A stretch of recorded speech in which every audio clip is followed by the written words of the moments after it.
This video is brought to you by Hiawatha Hobbies. Hiawatha has you covered for all your model railroading needs, whatever scale or era you model. They have everything from Z to G. Be sure to check them out at the link in the description.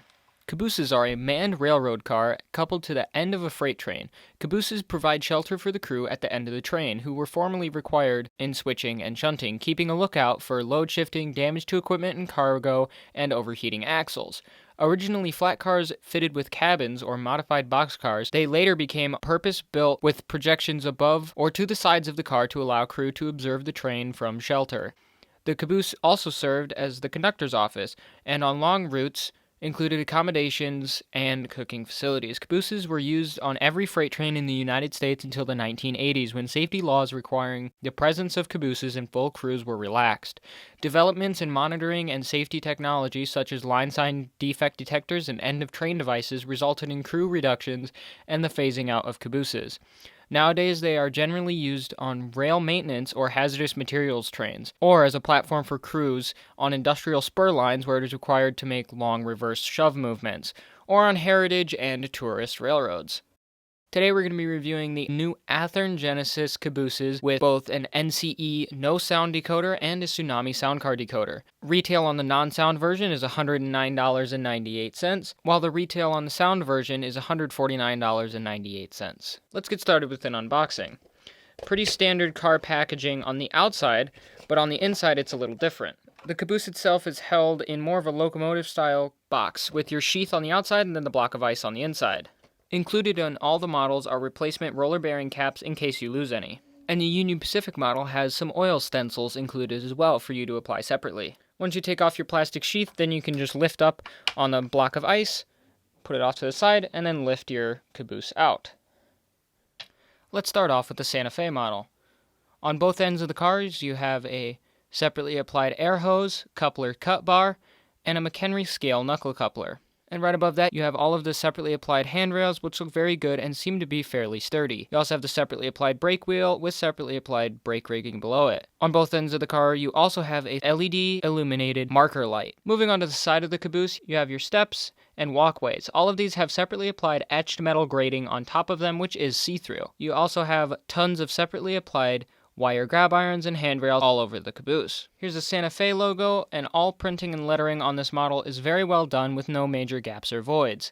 You also have a stirrup step right here, and then a wire grab iron ladder up onto the roof. Up on the cupola, you have wind deflectors on each side of the windows, and the windows are actually movable, which is really cool. The top of the car has a bunch of separately applied details, including an antenna, wire grab irons in front of the windows, an exhaust stack, and then another smaller exhaust stack right here. On the bottom of the car, there's the battery box, as well as all of the brake cylinders and all of the separately applied metal piping. On the bottom, you can also see that both trucks pick up power from the rails, so the lights will stay constant without very much flickering. The trucks are extremely well detailed with rotating bearing caps on all of the axles but this one. This truck has a separately applied generator, which looks very good with all the little belts and pulleys on the side. Moving on to the Union Pacific model, this is a slightly different style of caboose than the Santa Fe one.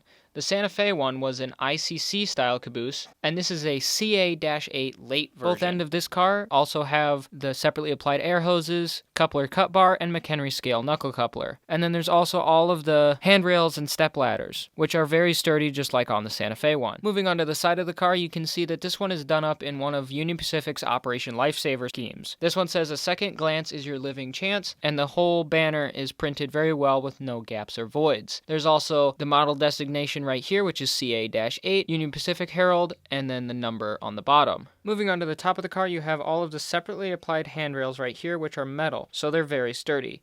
And then all of the walkways along this car are etched metal and see-through, and they look very, very good. Moving down a little farther, you can see that this car has handrails all along the top of the cupola and the exhaust stack right here. This model has a mirror in the center of the windows, which looks very cool, but the windows are still movable. There's also a marker light right here, which is functional. On one side, the red and green work, and on the other side, only the red works. I'm not exactly sure why Athern made it so that the green works only on one side, but the red does work on both sides, which is very cool. And of course, the underside of this car is just as detailed as the Santa Fe one. Here you can see those see-through walkways and steps, which look very good and are probably my favorite feature on this caboose. One thing that I noticed on both models is the interior lights are very dim. They're almost impossible to see in a bright room, and even when you turn the room lights off, they are still a little dim. I looked and I tried adjusting the brightness CV for the interior lights, and it didn't really make a significant difference. Although in a dark room, you still can see that they are on.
Overall, I really like these cabooses, and I think that they are a worthy addition to any layout. I personally am a huge fan of cabooses, and I have quite a decent-sized collection of cabooses, and I might look at adding one of these to my collection at some point in the near future.